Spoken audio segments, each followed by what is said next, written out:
JamesAllen.com is the online destination to easily design a customized engagement ring and save up to 50% compared to traditional stores. You pick a diamond, whether it's lab-created or earth-created, James Allen has over 200,000 conflict-free stones. Then you pick your ring setting and metal. And if you need some help, they have real-time diamond consultations available, where an expert can walk you through it all. Get 25% off your order at JamesAllen.com code podcast. That's JamesAllen.com code podcast. My days working and taking care of my little ones can be a lot.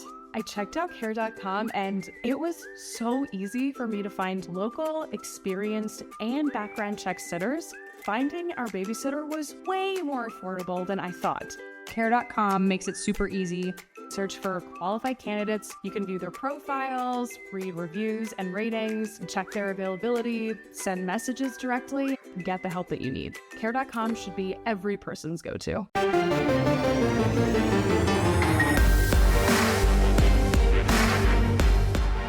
This is Kansas State's Felix Enyedike Uzama, and you're listening to the Power Cat Podcast on the 24/7 Sports Podcast Network. Make sure you're subscribing to this show on your favorite podcast provider. Welcome to another edition of the Power Cat Questions Podcast. I am Go Power Cat publisher Tim Fitzgerald, along with Zach Carlson, Cole Carmody, and Ryan Gilbert. I left out the Gills. We just don't have time for it. So much to cover, so little time as we pack all of our coverage in here leading up to Thanksgiving. Guys, I got a turkey to smoke, and it's really hard to get the cigarette in its little beak. That's a terrible image. I know. No, it's another one of the dad jokes that Ryan Gilbert appreciates about me so much. Yeah. He really does. Yep. We're sponsored by the Fridge Wholesale Liquor. I got some really, really good news about the Fridge because Vanilla Bean Buffalo Sweat from Tallgrass Tap House has arrived at the Fridge. That's right, the vanilla bean variety of Buffalo Sweat. The greatest beer made by Tallgrass is available for your holiday boozing.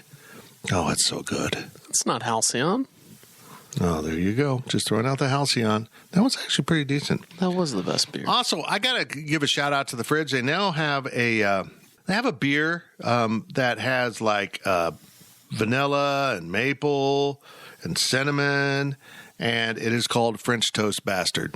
And I think that's really kind of a nice name for a beer for the holidays. You can just tell the kids, hey, go get me another French Toast Bastard. Anyhow, the Fridge, get in there. It's at the corner of this and that in the town in which we live because I can't ever get the streets right. Just look up the Fridge Wholesale Liquor, and that Google guy, Mr. Google, will get you there. I promise. And one bit more of advertising for you. GoPowerCat.com is having a 75% off sale right now. The entire 24/7 Sports Network. So if you're a fan of another school and you're listening to this podcast, well, welcome to the podcast, but go check out your school site at 24/7 Sports. It's the Black Friday sale. We've started it early. We'll end it late. It runs through the weekend. Make sure you go check us out at Go PowerCat or any 24/7 Sports site. 75% off your first year of an annual subscription.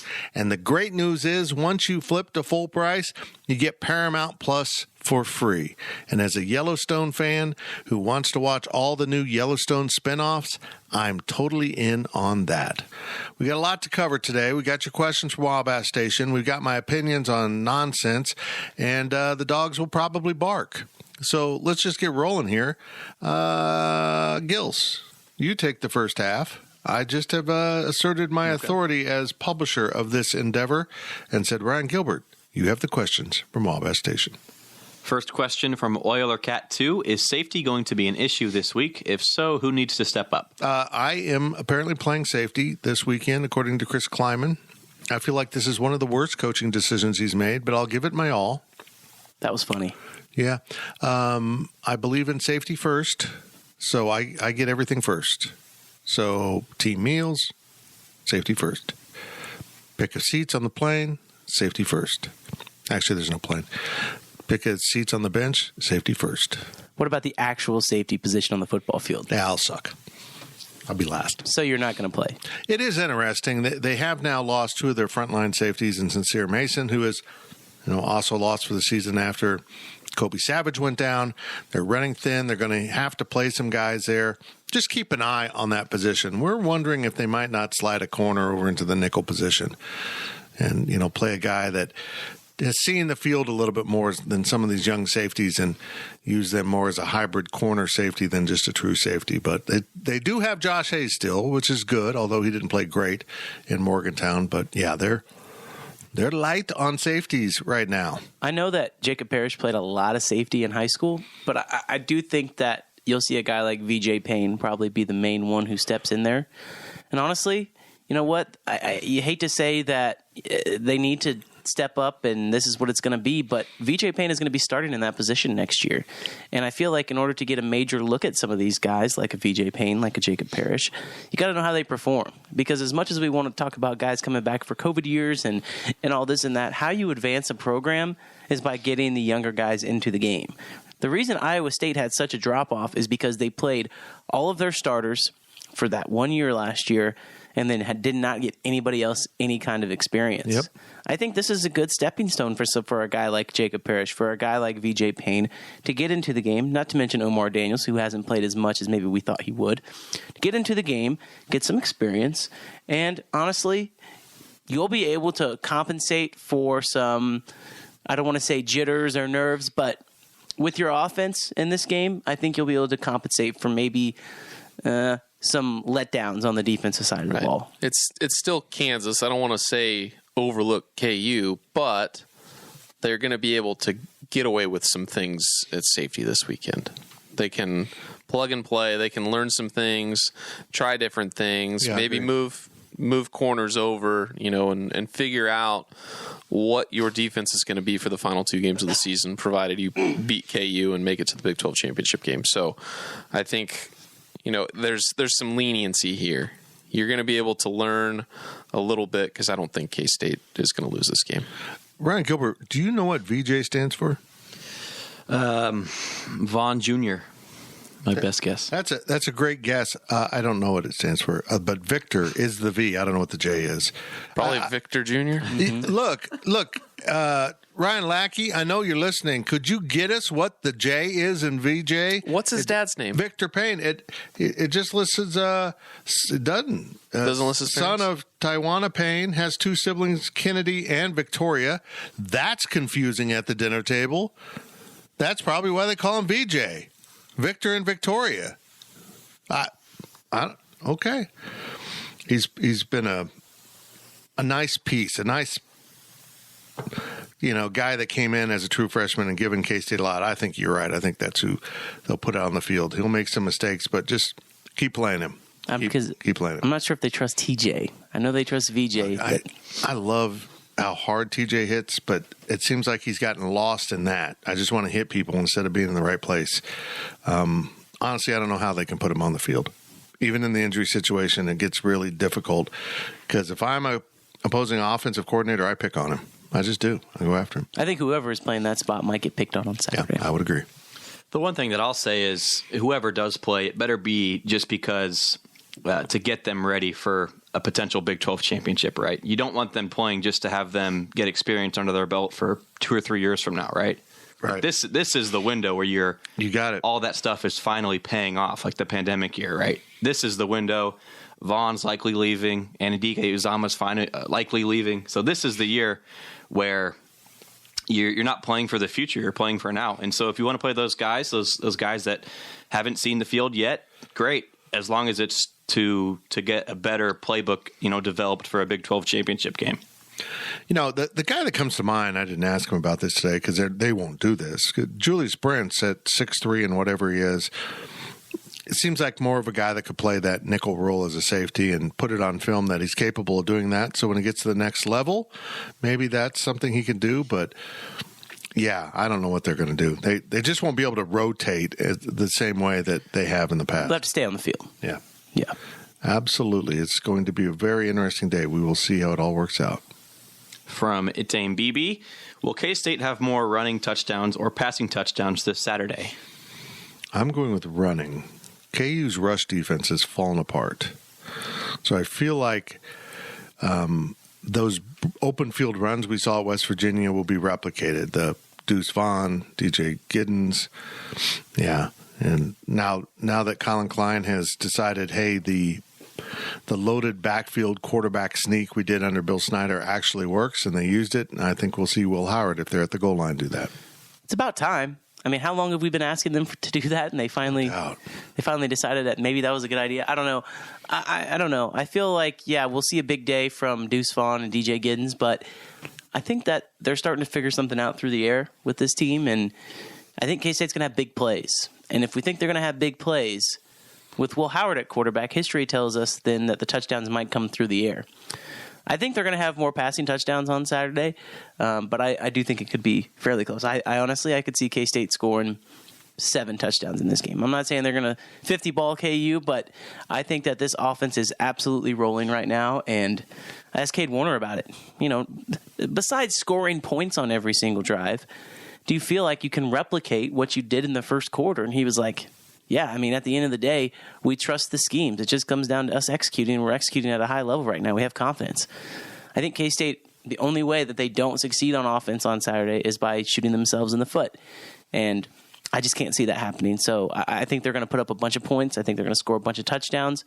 I'll say that Will Howard throws for 4 touchdowns. What? I think Will Howard is going to have a huge day. That is not That's crazy. insane. That's not crazy at all. I disagree with you, Zach. I'm with Cole. Really? KU's defense is... K-State's going to score at least 4 offensive touchdowns. Oh, And no 2 doubt. of those might be Deuce Vaughn, but they could be through the air. And then the other 2 are, but Knowles saying that and Warner. K-State's going to throw That's easy. 4 touchdown passes, I think K-State's going to get to the red zone too many times to where they're just going to punch it in. They get to the goal line, they're not going to pass I don't it. think they even get to the red zone. I mean, you look at that West Virginia game last week. How many times did they actually get into the red zone? It was a deep ball to Malik Knowles, or even a screen pass, or The just Senate touchdown was red zone. Okay, It was a pass, a deep pass. Yeah. but even over the middle, just a quick little slant route, and Malik Knowles catches it, breaks it, and goes right. I think we're going to see more of that. And I don't know how KU secondary looks, but I wouldn't be surprised if it's just as poor, I guess, to say, as Kansas State's. They're going to overcompensate, I have a feeling, because what that happened to them last week against Bijan Robinson, that is a point of emphasis going into this week. We cannot let Deuce Vaughn beat us. We think that K-State's going to try and just absolutely hammer the ball, so we're going to try and take away Deuce Vaughn. That's what teams say. I mean, let's be honest, guys. Every single team that's played K-State with Will Howard at quarterback, the coaches think that they're smarter than they actually are. They say, this guy's put up good numbers, but we played against him when he was a freshman, and he was terrible. We're going to make this Will Howard kid beat us and not let Deuce Vaughn beat us. And Will Howard has given the 2 middle fingers and said, I will. And that's what he's done, and I think that's what he's going to do on Saturday. I don't think that Will Howard has made any explicit gestures lately. It's just unbelievable. Let's be clear accuse here him of that is. I'm just offended that he would say Will Howard, the kind, generous, well-spoken, well-groomed young man that he is, would give anyone the middle finger, let alone 2. That's excessive middle fingering, 15 yards on Cole. Next question. Zach Will Howard threw for 4 touchdowns against Oklahoma State. He's at least 2 in the other 3 games he's played in. And then, 2 of those 3 weren't even full games? I guess. Yeah. You know what I mean. No, we don't, but that's cool. So you're saying he's Mahomes? No. But I'm saying Kidding. there's a good chance he can score 4 touchdowns through the air. We're saying he's not Kenny Pickett. You're not wrong. You didn't have to say it. Wow, this From our just got great personal friend, with Gilbert. Jerome Yang, which of the seniors will not be participating in Senior Day festivities? Do we have any other early indications of who might be staying around as a super senior? Cade Warner is not participating. Yeah. That was interesting. That was interesting. He said last year was good enough. He I'm not doing enjoyed it last again. year. It's good enough. So he's not doing it again. Very interesting. Kleiman was pretty funny about it. I already hugged some of these guys. I got to hug them again. And then he's going to hug some more this Saturday and give them a wink and say, see you next year. Yeah. I'm intrigued to see if there's an Eli Huggins on next year's team. The guy that we didn't expect to come back who said, yeah, I'm going all in. Where would this team be if Eli hadn't come back? I mean, they would have gone to the portal probably at that spot, but still. You don't know what you're going to get. Yeah. Oh, my goodness. That one addition, that was the best recruit they signed. I know they joked about that, but that has actually been true. That was the best player they got out of everything they did. Recruiting, transfer portal, all that, getting him back for the COVID season. You want to know my guess to that player? Okay. Echo Boydo. Here's my explanation for that guess. A local kid. He's not that far away from home now. Granted, with Eli, it was different from Georgia, obviously. But a local kid. He's played a lot of college football. I'm just going to say it. He still doesn't have an interception in his K-State career, and he started for 3+ years. That's incredible. That's incredible. Not that he'll just come back for that one pick, but they're going to be so thin at that position next year, they're going to still need some senior leadership. Mm-hmm. It wouldn't surprise me if you look at a guy like Echo and they want him to come back. You throw on top of the fact that he is an extremely, extremely smart kid. I mean, this guy is he was top of his class in high school. He is smart. He seems like the type of kid that will come back and look for higher education as well. So I'm totally all in on Echo Boydo for him to come back next year. That would be my guess. Now, I could be completely wrong on that. I don't have any inside information or anything like that. But that seems like a guy the coaches would want to come back next year. That'd be great. I'm going to go with Nick Allen. I think with Daniel Green leaving, I think Nick Allen will come back and try to, because even if they bring in some linebackers, they're going to need the depth there. So I think Nick might actually come back to be the starter next year, or certainly can continue to add great depth at the linebacker spot. We will see. There's so many seniors in this class. I mean, it's impossible to go through and predict, right, who's going to be back and who's going to not be back. But I mean, again, you even throw in a guy like Christian Duffy. I mean, that's another guy who you're like, maybe he decides to come back. Hayden Gillum, guy who has literally waited around for that's a good one. How many years? I think getting your center to come back for another year, I think, is probably just as good of getting Eli Huggins back. And I mean, look at Noah Johnson last year. I mean, getting him back another year. Granted, it delayed Hayden Gillum a little bit, but having a center that can snap the ball flawlessly is key in college football. And I'll say this too. When you look at this recruiting class, what's one position that they really haven't targeted in this class?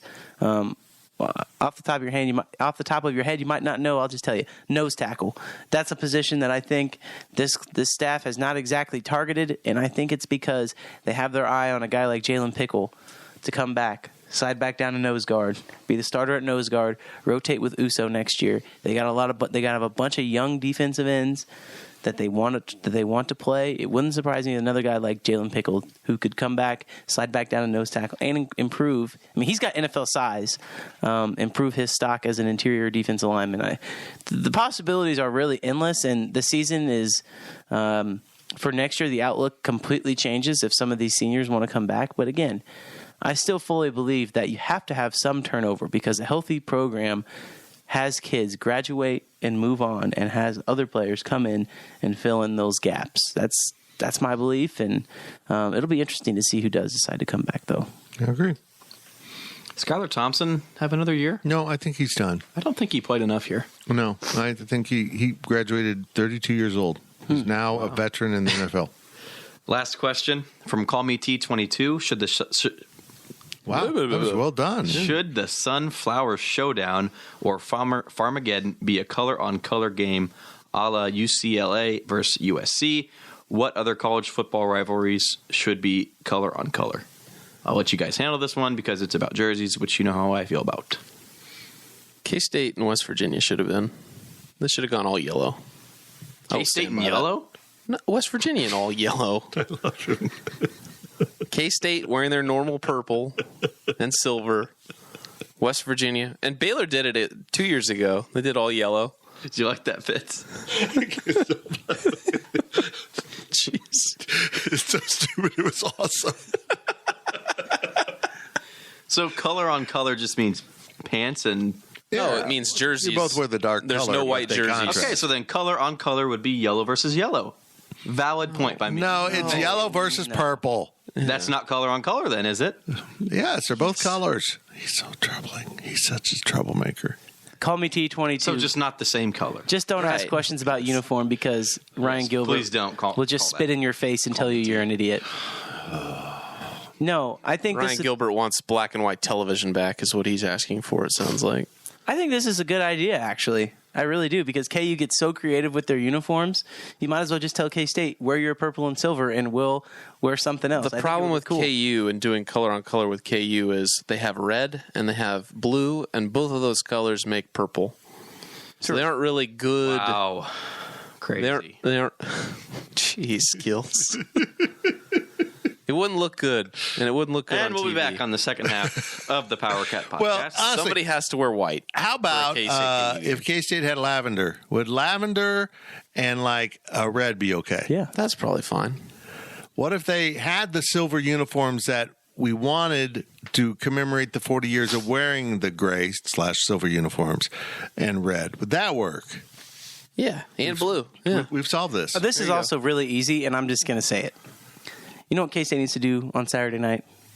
Wear white. They need to wear all white, and they need to have a whiteout in the stadium, and they just have KU wear your normal red, blue, whatever the hell you want to wear. K-State needs to go all white stormtrooper look. Well, they should have planned Under the this lights. out months ago. I know, but like, go do what TCU did against Baylor. That look was hot, by the way. I don't know if you guys saw that or not. That was very, very good looking. I think K-State could pull off the all white at home. Cool. You do have like a striped. Why don't they do the stripe games anymore at Bill Snyder Family Stadium, where you have one section purple, one section white, one section purple, one section white? Again, it just is a home field advantage. You want to tell me the last time K-State's won with an alternate uniform? Mm-hmm. Ryan Gilbert, in case you did not know, celebrated his 67th birthday the other day. Wow. In dog years? We're trying to get him to untuck his shirt. I want to be clear about this. Kansas State does not have an alternate uniform jinx. It has an alternate helmet jinx. Mm-hmm. There's no evidence to show that changing the uniform changes anything. They can't win when they get away from the silver helmet with the purple Power Cat. Although they did the camo. They did the camo Power Cat. But I contend that the jinx didn't notice it was camo because none of us could notice it from far away either. The jinx was like, "Oh, those are normal. There, we're going to win today." I don't know why the jinx sounds like an old-timey radio announcer. Beautiful day here at the Camden Yards. That kind of guy. Camden Yards is too new for that. I don't know. It's because we were talking about that earlier, Fitz. It was in your mind. Oh, great day at Ebbets Field. Are we done with that? That's better. Okay. That's the first. Gills, you got any more thoughts on uniforms? I'll save them for later. Oh, boy, that's the heck of a tease for the rest of this podcast. Make sure you stick with us here on the Power Cat Podcast after the break when Ryan Gilbert will have some more of these titillating uniform takes. Hey, everyone. We're having 75% off right now at GoPowerCat.com. It's Black Friday sale. We started early. We ended late. You got plenty of time, but why mess around? If you enjoy the podcast, if you enjoy the daily deliveries and all the free stuff we do, the best stuff's behind the paywall. And you did miss Tuesday's free VIP day in which the paywall was down. The paywall was down for 24 hours and you could read VIP. So if you missed that, I apologize. I should have done a better job communicating it. It's all my fault, and you should punish me by subscribing right now to GoPowerCat.com. Teach me a lesson I'll never forget. We'll be right back on the Power Cat Questions podcast. This is Kansas State's Cooper Beebe. The leaders in K-State sports coverage will be right back with more of the Power Cat podcast. Imagine the softest sheets you've ever felt. Now imagine them getting even softer over time. I'm here to tell you about Boll & Branch and how you can discover this new level of softness with their iconic sheets. In a recent customer survey, 96% responded that Boll & Branch sheets get softer with every wash. They source the rarest 100% organic cotton for an incredible softness to start. Then they skip the toxins and harsh chemicals for a natural feel unlike anything else, and it all comes together with their signature weave. This special design feels buttery, breathable, and unlocks new levels of softness with every wash, and they stand behind their promise of softness. With their 30-night guarantee, you can wash, style, and sleep in their sheets for an entire month. If during the 30 nights, you don't love your sheets or feel them getting softer and softer, you can send them right back. No questions asked. So head to bowlandbranch.com for 15% off your first order with code Odyssey. That's BOLL and branch.com. Exclusions apply. See site for details. If you're in the market for investment-worthy bags, watches, and fine jewelry, Rebag is the answer. Rebag is a luxury resale marketplace where each piece is carefully vetted and verified by experts to ensure quality and authenticity. If you're in the market, use Rebag to buy and sell finds from the world's top brands, including Hermes, Chanel, and Cartier. Head to Rebag.com to get 10% off your first purchase with code REBAG10. Shop today at Rebag.com. That's REBAG.com and use promo code REBAG10 for 10% off your first purchase. This is Kansas State's Daniel Green, and welcome back to the PowerCat Podcast on the 24/7 Sports Podcast Network. Welcome back to the PowerCat Questions Podcast. I'm sure at this point you have gone and subscribed to GoPowerCat.com for our Black Friday sale, 75% off. And if you haven't, we'll just pause. We'll just wait for you to do it. Okay, thanks. And we're also sponsored by the Fridge Wholesale Liquor. I'm not going to use a dirty word like I did in the first half. It was a word that was in the name of the beer. So it's not my fault. Make sure you stop by the Fridge. You know what the Fridge always seems to have? They always seem to have a good sale on Tito's vodka. Now, there's a few things Austin, Texas does right, but one of them is Tito's vodka. My favorite vodka. It's made with a real bit of USA. Get to the Fridge. Your questions from Wabash Station. This is how it works. I forgot to say this at the top because I am brain dead. Anyone can listen to this podcast. Of course, that's how podcasts work, but you have to be a subscriber to GoPowerCat.com to ask the questions. Another benefit of being a VIP. Go take care of that right now. We'll wait. 3 hours later. Okay, Cole, take over. Okay, I am tasked with reading the second half of the PowerCat Questions Podcast. The first half comes from SES. The first half. Or excuse me. Thank you. I stand corrected. The first question of the second half comes from SES_RefCat. SES, Southeast Saline RefCat. Maybe so. I don't know. We'll have to look it up. I don't know. Oh, here we go. He says, we all on here want K-State to win the Big 12 championship. That goes without saying. Really? Gills? But Wow, bold statement. Okay, there we go. But what are the consequences in respect for the conference and monetarily if K-State upsets TCU in the Big 12 since no one to the college football playoff? Nobody cared when A&M did it to us. I don't care about TCU. Ribbit, screw yourself, frogs. There we go. Just see it as a win-win for K-State in the Big 12. If K-State wins, you were happy.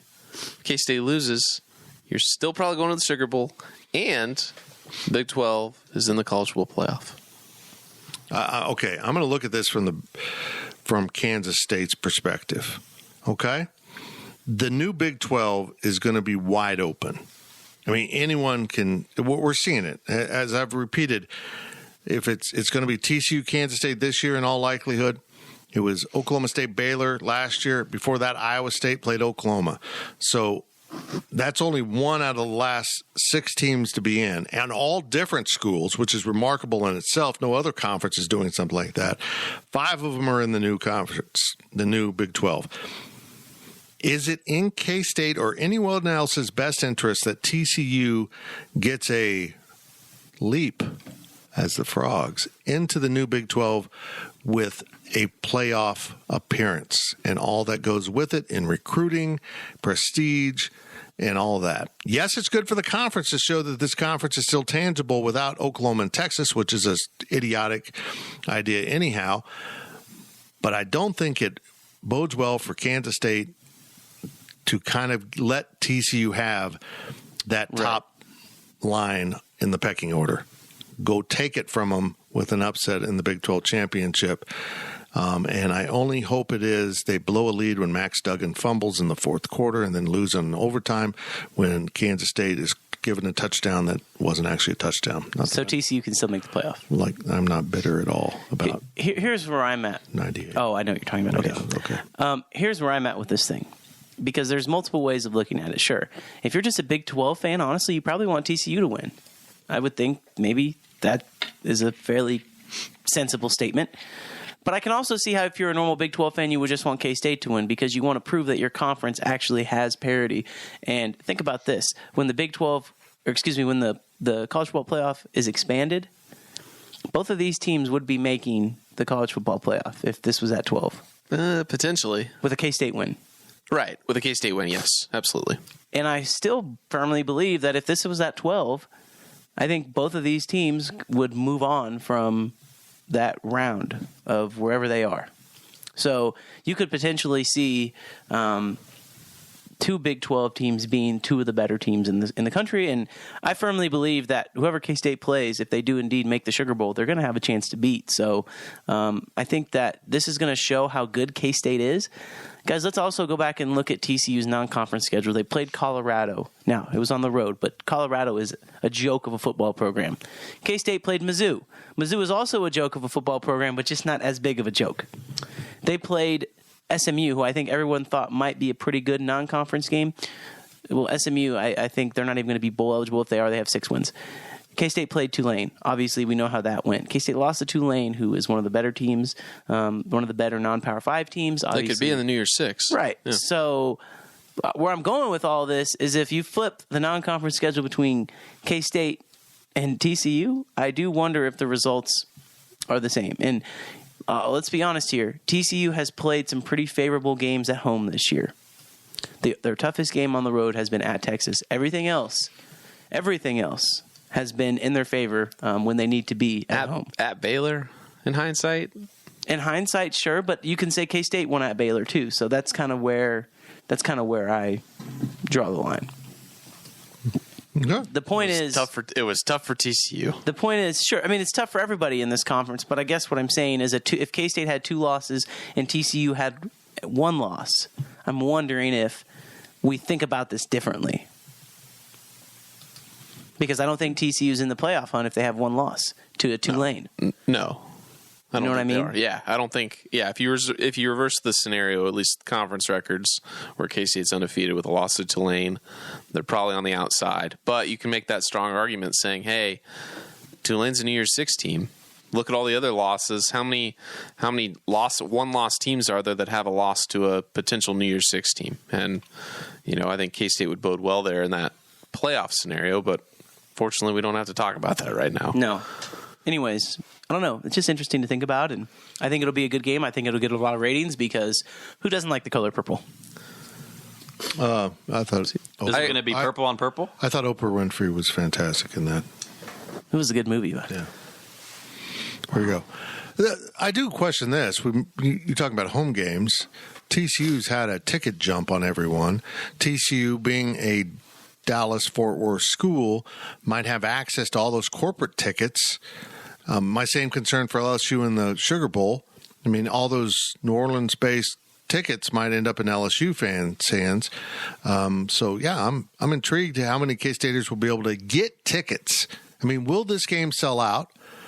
And I think on the secondary market, they're not too bad. Well, that's interesting because that is kind of, I don't want to say indictment. That's kind of a statement about TCU fan base and how big it really isn't.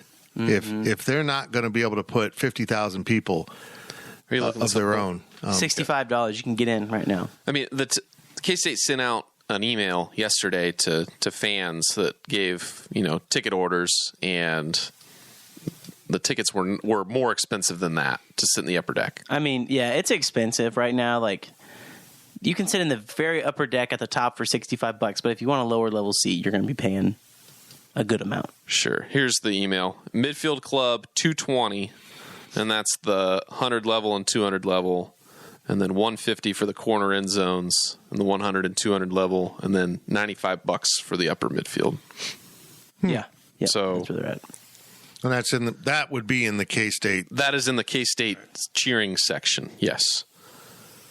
Interesting. So, but like when you think about it, it's an 80,000 seat stadium, and K-State brought how many for the Stanford game? Probably 25,000. I'd say a little bit more. I'm curious how many people went to the Stanford game or didn't go to the Stanford game that are going to go to this game. I bet K-State could bring 35. I think that's the barometer, so to speak, of fan entrance, fan interest, fan engagement, because I do think that K-State will bring a lot of people to this game and sell a lot of tickets, and it'll be probably close to a packed house. You think K-State could bring 40,000? Yeah. I think it's possible. I do. I really do. I mean, if you look back at the history of K-State football and how they traveled, I'll be disappointed if it's anything under 30. It needs to be more than what the Stanford game was, which I think we ended up estimating about 25. Probably. It needs to be over 30. Folks, you sent 50,000 people to the Fiesta Bowl, and that wasn't some dreamed-up, exaggerated number, or the Copper Bowl. Get it going again. I know that watching on TV is now very, very much more appealing than it was in the 90s when Kansas State football took over from Bill Snyder. But there will be no reason that 40,000 K-Staters aren't in Arlington. This is what you do. Now you need to do it. And I know you have this kind of split now with football, basketball, because basketball is interesting for the first time in a while. But this is a unique season. Yeah, they've got 3 losses, but they have an opportunity to win the Big 12. And I've been told that it's really all that counts about a coach. And then they're going to go to the Sugar Bowl and play in a historic game against what will be a really good and known brand team from the SEC. We're talking LSU, Tennessee, Alabama. Get on board with this. You are not going to have an opportunity like this very often in the future to have all of this line up. A Sugar Bowl that's drivable. It's a long drive, yeah, but you can do it. Mm-hmm. Who knows what happens next year and the year beyond? I think Chris Kleiman's setting himself up to be here a while. I think Chris Kleiman is going to have a really productive football program, but asking this kind of success next year without Deuce Vaughn, without Felix, without BB, without Daniel Green, you go Malik Knowles now is emerging. That's going to be a little bit much to ask next year. They might, but this is the window. Go enjoy it. Go live this. You're a fan. You invest your time and money all season long in going to games at Bill Snyder Family Stadium. Pack up the family. Get to Arlington next week if K-State wins this game. Do it. Find a way to get there. There are so many hotel rooms in Dallas, you're not going to have problems finding a cheap room. Now, if you want to be by the stadium, get ready to pay. We're not even going to be by the stadium. We're up in Las Colinas. Yeah, because I think it sounds like you've lost your Colinas. And I don't even know what a Colinas is. But get there. Live this. Enjoy this. Even if it's better and easier to watch on TV, be a part of it. Because all of us who went through the growth of Kansas State football can honestly say we were there then when this all changed.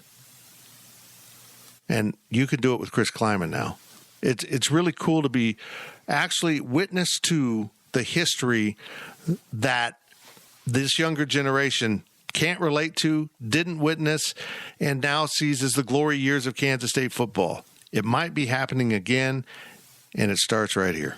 I'm gonna throw this in there because this is kind of what you're talking about. I don't know if this was on the questions thread or if this was on another thread. I think our good friend K-Ned brought this up, but the foundation was what Bill Snyder was referred to. Those players were referred to as. We might be seeing a passing of the guard with Chris Kleiman and this group. You think of like Daniel Green and Felix and some of these guys. So it'll be interesting to see if K-State can really take off where this goes. But Fitz, if you ever want to quit, go PowerCat. I think you can make a good preacher. Amen. Thank you. I'd have to be able to remember Bible quotes. You have to wear a cowboy hat. And I can't remember a street address for our sponsor. This is true. Okay. Yeah. Okay. Next question comes from Old School. How worried should we be about losing assistant coaches after this year? Yeah, probably some. But I don't see Joe Klanderman or Colin Klein going anywhere. I mean, I would worry. Everyone keeps talking about Chris Kleiman in Nebraska. Stop. No, it's not happening. I don't know why you guys get yourself worked up in this. I've already told you the one job I think he'd leave for, but just stop. But whoever they hire, I can see them coming after Connor Riley, a Nebraska guy. That worries me. That's an important piece. I don't know who else. I mean, but yeah. I got something for you. Okay. Dana Holgerson gets fired at Houston. Mm-hmm. You know who's from Houston? Van Malone? Yep. That'd be a great hire by them. I think it would be an amazing. That's the one I want to lose. I mean, that sounds weird. I want Van Malone to have a head coaching opportunity. I want to lose Van to a head coaching job. I don't want it to be in the Big 12, but if it is, so be it. I think it'll probably be in a lesser conference to get his feet wet, but that guy deserves it. That guy would be good at it. And if Chris Kleiman, for some reason, would depart, I'd be perfectly comfortable with Van taking over. Now, there's other guys out there, but yeah, if that was a choice, I could live with it because he is a 100% solid guy. Now, Grant, he went to SMU, and he used to be coach at SMU. But again, if you're Houston and you're going to move on from Dana Holgerson and you're coming into the Big 12, why not get somebody who knows the conference extremely well? And I don't know, you got roots down there. It makes a lot of sense. But here I am campaigning for Van because I'm with you. I think he's awesome. I do think that Kleinerman, they're going to have to pay. I mean, they should pay. Let's just be honest. Right. They should pay everybody on this staff more than they do. The assistant coaches at K-State are criminally underpaid. Let's just call it how it is. That's why Scotty Hazelton left. Scotty Hazelton had a great first year, and then Michigan State backed up the Brinks truck, and he said, okay, as he should. Right? If you want your guys to stay, you have to take care of them. That's what you always talk about, Fitz. I mean, K-State has done a great job investing in athletics, building the brand new, beautiful volleyball center, the indoor practice facility. It's time you take care, and K-State's on the verge of really stepping up the institution as a whole. I mean, I think paying your assistant coaches is step number, I don't know, 4 or 5 in that. But, I mean, yeah, I'm not too worried about guys leaving, but I think if it does, they've built enough of a foundation to where they can replace them internally. I mean, if you're replacing 1 or 2 guys a year, I don't think it's that big of a deal. No. I mean, like it's coordinators, look, it just happens. I mean, yeah, I think turnover's a little healthy too. I think if you don't turn over, at least once every couple of years, a couple of guys, you're getting kind of stale, especially if you're not winning. Yeah. Especially if you're not winning games or winning enough games. Mm-hmm. And I think after last season, I think Chris Kleiman made the right call on the personnel moves he made, and I think he replaced those guys decently. Agreed. Next question comes from Salt Hawk Cat. Who has a better season so far, KU football or K-State basketball? Well, I mean, it's way too early to understand that. I mean, you're looking at your crystal ball here. Yeah. At 4-0, you're essentially asking us to judge KU football after winning 1 non-conference game. I mean, you know what I mean? Yeah. That's kind of what the math works out to. 1 football game's worth 3 or 4 basketball games. It's so early in the process.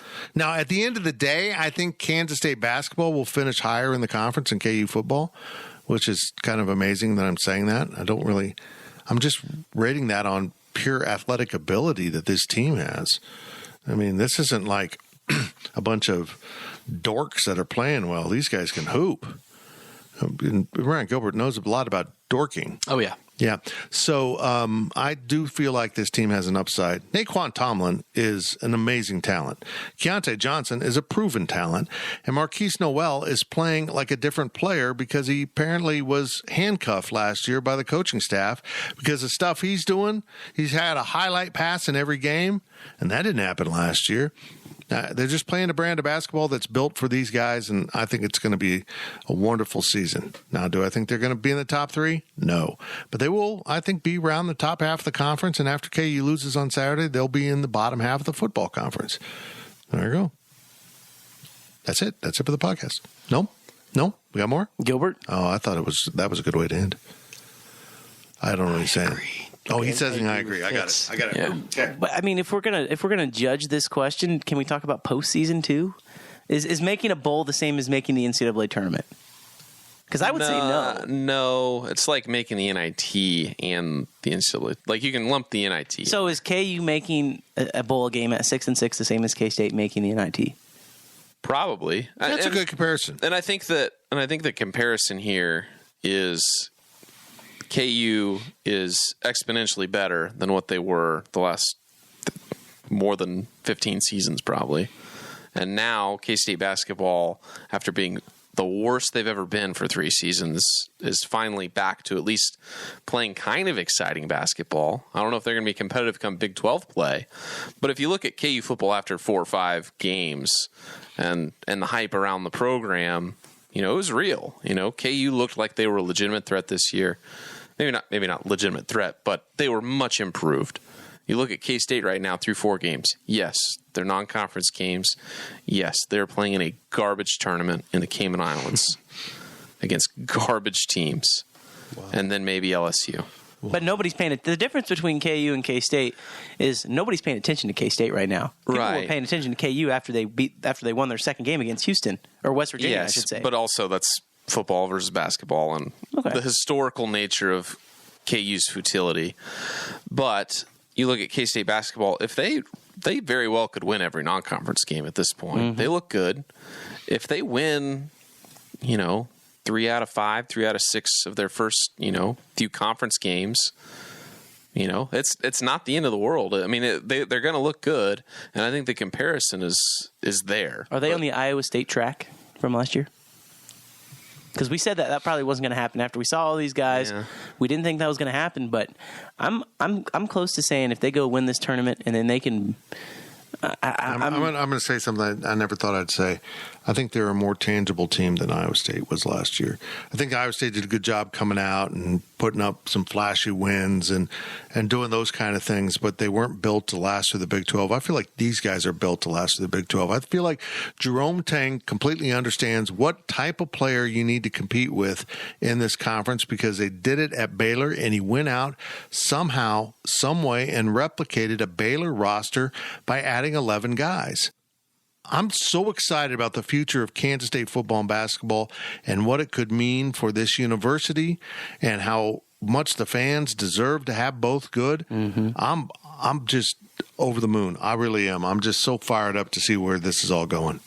K-State basketball, you mentioned it, Fitz, but they're going to get so much better as this season goes on. Naquan Tomlin's only been playing organized basketball for a few years. Unbelievable. Keontae Johnson is back on the court after 2 years away from basketball. So let alone the fact that they all have to mesh together, which they have. But Tang mentioned it after the first game against Rhode Island, how much more they can still grow together. So looking at KU football and K-State basketball, it's almost apples and oranges, just based off of the expectations. Like people that knew who Jerome Tang was and what he was about. This hot start is no surprise for K-State. I think KU football was a lot more of a surprise, but they've also struggled a lot the last couple of games, right? This K-State team is going to get better for basketball. KU football has gotten a lot worse as the season's gone on. Maybe other Big 12 football teams have caught up to them and figured them out. I don't want to say they've gotten worse. That might be a little unfair. I mean, in fairness, what happens if Marquise Noel gets hurt? Or Keontae Johnson or Naquan Tomlin or two of them. And they might do the same thing that KU did when they lost Jalen Daniels. Frankly, if one of those guys get hurt, I think it's a lot different than what happened if Jalen Daniels gets hurt, because I think there's a little bit more depth on this K-State basketball team than there is on that KU football team. But there is depth, but it's not super deep. They've got 3 guys redshirting, so yeah, an injury, 1, maybe 2 is okay, but if you get like 3 guys that are out, then you might have to burn somebody's red shirt, which, then we'll get to find out if Colbert or Manning or Thomas are able to play at, the Power 5 level this year. They could be, but if not, then maybe we do see them struggle. But I don't – losing 3 guys is, the odds of that are pretty low. So I think 1 guy, you're fine. Any more than that, you're getting dicey. I agree. Totally. Last question of the podcast comes from our good friend Poon Saloon. They have the coldest beer. What would be your pick if you could have K-State go to any of the early season basketball tournament destinations? And Fitz, you can't say Vegas. Vegas. Did you see the Final Fours going there? Yeah, I did. Believe me, I did. Okay, Jerome Tang, if you're listening to this, I don't care if you lose every game. Well, you'll probably be fired by 2020, whatever, 28, 27. But if you could go to the Final Four, make it that. Jerome Yang, first of all, Jerome Yang is listening to this podcast. Jerome Yang, first of all, I hope you're enjoying your trip. I haven't seen you on TV, but can you tell Coach Tang that we need to play in Kansas City every single That's his Hall of Fame Classic. That way, everybody on the GPC crew can go, and there's not just 2 people that get to go to these extravagant island resorts, or maybe even just 1 person, but everybody can go to Kansas City, and it's right in the backyard. There'll be good teams there. You can play Grand Canyon, you can play Wichita State, and you can also play whoever they played last year. All these other teams, you never know what you're going to get, but just go there, set it down. They had good food in the media. It's a nice place. A lot of K-State fans. I'd say Kansas City. Thing with Kansas City, though, you don't have to play in the MTE there. Like, you can get that game at T-Mobile. We're having it this year with Nebraska, right? Yeah. So it's not that important to get that tournament, because if they don't, they'll just get a single game there. Mm-hmm. I love the Maui Invitational. That's probably the most competitive, like top to bottom, minus Chaminade. Battle for Atlantis? Yeah, that's probably second place. But, yeah. I mean, Maui's a really cool destination, right? Like, where was K-State? Like, Fort Myers a few years ago? Like, nobody wants to go there. So, Maui or Atlantis? What about the Disney World Classic or whatever that is? You go play in the Milk Palace. Fort Myers. What has Fort Myers ever done for me? He lowered your tuition, or actually probably raised it. Fort Myers was named after a guy that had a fort. Thank you, Fort Myers. And it is the home of many 70-year-olds. Why do you hate the elderly? I love the Is Fort Myers related to Bob Alamo? Bob Alamo was a good man who served our country. And died serving the country at the fort named after him. God help us. Is that it? Hold on. I felt like I had another thought. What were we talking about before Fort Myers? Oh, the tournament. Here's my thought. And this is where I'm done already with Jerome Tang. Done. This is all about me. So he has now said he wants Thanksgiving events, right? Doesn't want to do the holiday classics because of Christmas. He wants his players to be able to go home with the family. That sounds noble. It sounds great, but it doesn't work for me, Tim Fitzgerald. He wants to go to the Caribbean every year. He wants to go to an island. He's a tropical kind of guy. I am too, Coach. I am too. I appreciate that. But you continue to schedule these on Thanksgiving, and what happens? Zach Carlson on Thanksgiving week now? We eat food. Wow, that's not at all what I wanted, and your name's not Zach Carlson. Football. There's a football game now. Wow, I got to help these guys out. A football game every Saturday after Thanksgiving, meaning I can't go anywhere. I got football to cover. And don't take that as a complaint. I love covering football. It's my favorite sport to cover. I love it. It's wonderful. That would have been great with a Trump impression, but he's over here napping. I love it so much. I got the hand motions going here. And thank you. And but I won't be able to go to the islands. And I think everyone should worry about me, Tim Fitzgerald, getting to go to the islands on the company nickel to cover basketball, but I can't do it over Thanksgiving. That's it. Nobody thinks of me. But I appreciate you guys listening because you apparently thought of me. Make sure you're subscribed to Go PowerCat, 75% off. And if you're not familiar with my kind of warped sense of humor, none of that was serious. None of it, except all of it. Think of me. Thank you for listening to the PowerCat Podcast. Make sure you're subscribing to our show at Apple, Spotify, Amazon, or wherever you get your podcasts. PowerCat Podcast. All rights reserved. GoPowerCat.com.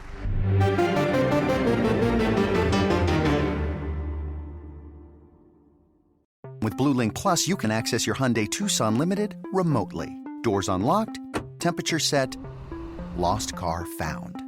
There it is. Get complimentary class-leading Blue Link Plus. Call 562-314-4603 for complete details.